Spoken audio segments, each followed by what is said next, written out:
Hello friends, welcome back to my YouTube channel. आज मैं आपको भारत के बहुत ही खास पर्यटन स्थल दार्जिलिंग की सैर पर लेकर चलूँगी। लेकिन इससे पहले मैं दार्जिलिंग के बारे में आपको कुछ तथ्य बता देती हूँ। दार्जिलिंग पश्चिम बंगाल राज्य के उत्तर पूर्वी हिमालय की तलहटी में स्थित एक खूबसूरत हिल स्टेशन है। समुद्र तल से 134 मीटर की ऊंचाई पर स्थित दार्जिलिंग के जिलों की सीमाएं बांग्लादेश, भूटान और नेपाल जैसे देशों के साथ जुड़ी हुई है। दार्जिलिंग विभिन्न बौद्ध मठों और हिमालय की आकर्षित चोटियों से घिरा हुआ है। यहाँ की वादियाँ बेहद मनमोहक है और यह एक हिल स्टेशन के रूप में दुनिया भर में प्रसिद्ध है। दार्जिलिंग सिर्फ चाय के कारण विश्व भर में प्रसिद्ध नहीं है, बल्कि अपनी सुंदरता के कारण भी यह शहर पर्यटकों को अपनी ओर आकर्षित करता है। इस वीडियो में मैं आपको दार्जिलिंग के बारे में पूरा टूर प्लान बताऊंगी कि आपको दार्जिलिंग में कहाँ घूमना है, कैसे जाना है और कब जाना है। तो वीडियो को अंत तक ज़रूर देखिएगा। अगर वीडियो पसंद आए तो वीडियो को लाइक कीजिएगा और मेरे ऐसे ही नए नए वीडियो देखने के लिए चैनल को सब्सक्राइब कीजिएगा। दार्जिलिंग में घूमने लायक कुछ खास जगह। टाइगर हिल 2590 मीटर की ऊंचाई पर और दार्जिलिंग से 13 किलोमीटर की दूरी पर स्थित है। टाइगर हिल सनसेट पॉइंट के लिए सबसे अधिक लोकप्रिय है। टाइगर हिल से कंचनजंगा का खूबसूरत नज़ारा देखने को मिलता है। टाइगर हिल की सबसे दिलचस्प बात घूम का शिखर और बर्फ से ढकी हुई पहाड़ियाँ हैं, जो कि पर्यटकों को बहुत अधिक लुभाती है। यहाँ स्थित दार्जिलिंग हिमालयन रेलवे यूनेस्को की विश्व धरोहर स्थल में शामिल सबसे ऊंचा रेलवे स्टेशन है। सेकंड है बतासिया लूप। दार्जिलिंग की सबसे सुरम्य ट्रेन मार्गों में से एक बतासिया लूप प्राकृतिक रूप से हरा भरा ट्रेन मार्ग है, जो कि दार्जिलिंग हिमालयन रेलवे की ऊंचाई को कम करने के उद्देश्य से बनाया गया है। बतासिया लूप की सबसे करामाती पहलुओं में शामिल इसकी बेजोड़ प्राकृतिक सुंदरता है, जो कि अद्भुत दृश्य प्रस्तुत करती है। दार्जिलिंग से लगभग 5 किलोमीटर की दूरी पर स्थित घूम में बतासिया लूप के निर्माण के पीछे का उद्देश्य दार्जिलिंग इलाके को नेविगेशन के लिए आसान बनाना है। यहाँ से कंचनजंगा की बर्फीली पहाड़ियों का नज़ारा भी देखा जा सकता है। थर्ड है रोपवे। दार्जिलिंग पर्यटन स्थल दुनिया भर में सबसे अधिक मनोरम हिल स्टेशन के रूप में जाना जाता है। दार्जिलिंग में खूबसूरत भू छाया वाले पर्वतों से लेकर शानदार चाय के साथ साथ बरामदे की खूबसूरत वादियों का नज़ारा आपको देखने को मिलेगा और पर्यटक इसका लुत्फ उठाते हुए नजर आते हैं। रोपवे से घूमते हुए यहाँ के शानदार नज़ारों को देखना बहुत सुखद होता है। आप जब भी दार्जिलिंग की यात्रा पर जाए तो रोपवे का आनंद जरूर लें।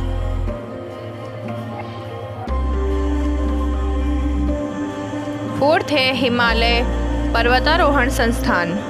दार्जिलिंग में घूमने वाली जगह हिमालयन पर्वतारोहण संस्थान को दुनिया के सर्वश्रेष्ठ पर्वतारोहण संस्थानों में से एक माना जाता है। हिमालय पर्वतारोहण संस्थान को 4 नवंबर 1954 में स्थापित करने का उद्देश्य पर्वतारोहण के खेल में लोगों के हित और रुचि को प्रोत्साहित करना था। दुनिया भर से पर्वतारोही अपने कौशल को विकसित करने के लिए इस संस्थान में आते हैं और इसका लाभ उठाते हैं। फिफ्थ है Nightingale park. Nightingale park Darjeeling में मंत्र मुक्त करने वाले हिल स्टेशन में स्थित है और नाइटिंगेल पार्क को सार्वजनिक पार्क के रूप में भी जाना जाता है।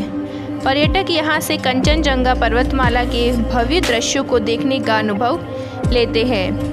नाइटिंगेल पार्क को ब्रिटिश शासनकाल के दौरान सर थॉमस टार्टन के बंगले के एक निजी आंगन के रूप में द स्ट्रॉबेरी के रूप में जाना जाता था। नाइटिंगेल पार्क को नवीकरण करने के उद्देश्य से 4 साल के लिए बंद कर दिया गया था और वर्ष 2011 में इसे पर्यटन के लिए फिर से खोल दिया गया। सिक्स्थ है रॉक गार्डन। दार्जिलिंग में घूमने वाली जगह रॉक गार्डन एक उत्कृष्ट पिकनिक स्थल है और इसे प्राकृतिक रूप से चुन्नू ग्रीष्म ऋतु में नाम से जाना जाता है, जो कि दार्जिलिंग से 10 किलोमीटर की दूरी पर स्थित है। यह गार्डन बारबोटे रॉक गार्डन के रूप में भी प्रसिद्ध है और खूबसूरत पहाड़ी धारा से घिरा हुआ है। गार्डन में खूबसूरत फूल और प्राकृतिक परिवेश देखने को मिलेगा।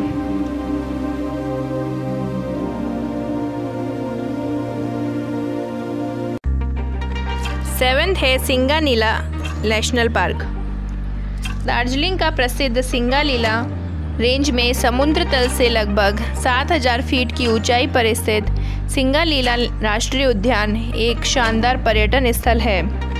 यह वन्यजीव अभयारण्य राष्ट्रीय उद्यान में कुंवारी रोडोडेंड्रॉन वनों, अल्पाइन घाटी जानवरों और आर्किड की दुर्लभ प्रजातियों के लिए जाना जाता है। सिंगालीला राष्ट्रीय उद्यान बहुत ही दुर्लभ विदेशी लाल पांडा और हिमालय के काले भालू के निवास स्थान के रूप में जाना जाता है। 8th है संदकफू ट्रैक। दार्जिलिंग की प्रसिद्ध संदकफू ट्रैक पश्चिम बंगाल की सबसे ऊंची चोटी है और यहां पर ट्रैकिंग का आनंद लिया जा सकता है। Sandakphu track Singalila national park के बहुत करीब स्थित है। पश्चिम बंगाल की सबसे ऊंची चोटी संदकफू आपको दुनिया की 5 सबसे ऊंची चोटियों में से 4 का आकर्षित नज़ारा प्रस्तुत करती है। संदकफू ट्रैक पर्यटकों को अपनी ओर आकर्षित करता है।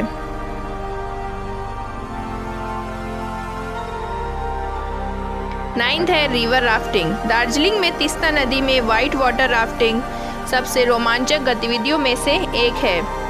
एडवेंचर के दीवानों के लिए एक पसंदीदा जगह है, जो कि राफ्टिंग में ग्रेड 1 से 4 तक के रैपिड्स की एक श्रृंखला है। हालांकि राफ्टिंग के लिए केवल पेशेवरों या मौसमी प्रशिक्षकों को अनुमति दी जाती है, क्योंकि इसमें जोखिम अधिक होता है।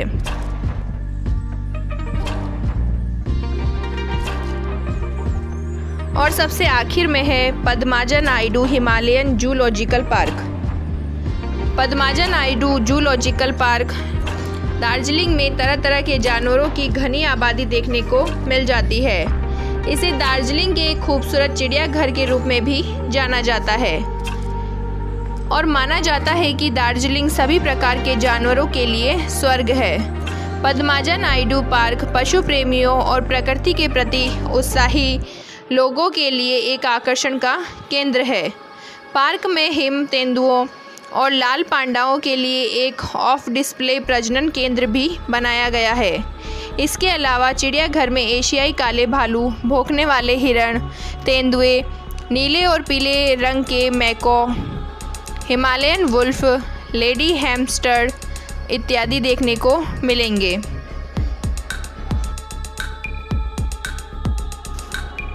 अब जान लेते हैं कि दार्जिलिंग जाने के लिए सबसे अच्छा समय कौन सा रहेगा। दार्जिलिंग घूमने का सबसे अच्छा समय अप्रैल से जून के महीनों के बीच होता है। इस दौरान जब देश के अन्य भागों में खूब गर्मी पड़ती है, तब दार्जिलिंग का तापमान 14 से 8 डिग्री सेल्सियस के बीच होता है। इस दौरान यहाँ भारी संख्या में पर्यटक आते हैं। यदि आप ठंडे मौसम का लुत्फ़ उठाना चाहते हैं तो नवंबर से दिसंबर के मध्य यहाँ आ सकते हैं। इन महीनों में यहाँ का तापमान 6 डिग्री सेल्सियस गिर जाता है और 1 डिग्री सेल्सियस तक कम हो जाता है।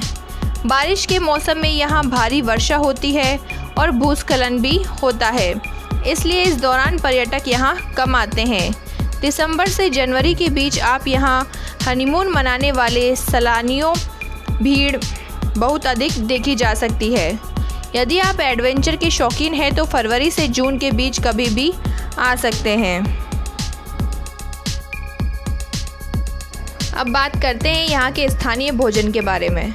दार्जिलिंग के स्थानीय भोजन के लिए रेस्टोरेंट आमतौर पर पश्चिम बंगाल से आते हैं। इसके अलावा देशी और विदेशी खाने का आनंद भी आप यहाँ पर ले सकते हैं। दार्जिलिंग के प्रमुख भोजन में चावल, नूडल्स, बंगाली थाली और आलू अधिक पसंद किए जाते हैं। इसके अलावा मोमोज जैसे कुछ लोकप्रिय स्नैक्स के साथ चटनी परोसी जाती है। इसके अलावा स्नैक फूड, पकोड़े, नॉन वेज मोमोज में स्टफिंग के रूप में चिकन या पोर्क होता है। गोभी, दम आलू, पनीर और अन्य सब्जियां यहाँ चखने को मिलती है। अब बात करते हैं कि दार्जिलिंग में हम कहाँ रुक सकते हैं। दार्जिलिंग की यात्रा के दौरान यदि आप यहाँ होटल की तलाश में हैं तो मैं आपको बता देती हूँ कि दार्जिलिंग में लो बजट से लेकर हाई बजट तक के होटल आपको मिल जाएंगे। आप अपनी आवश्यकता के अनुसार होटल का चुनाव कर सकते हैं। यहाँ के कुछ प्रमुख होटल हैं जैसे Mayfair Darjeeling, Little Tibet Resort, Little Singamari Homestay, Shangri La Regency. अब जान लेते हैं कि दार्जिलिंग फ़्लाइट से कैसे पहुँचे। दार्जिलिंग का निकटतम एयरपोर्ट बागडोगरा है जो दार्जिलिंग से 88 किलोमीटर की दूरी पर स्थित है। एयरपोर्ट से लगभग 3.5 घंटे की यात्रा के बाद दार्जिलिंग पहुंचा जा सकता है। बागडोगरा एयरपोर्ट देश के मेट्रो शहरों से एयरपोर्ट से हवाई मार्ग द्वारा जुड़ा हुआ है, इसलिए आप प्लेन से यहां पहुंच सकते हैं। Darjeeling by train.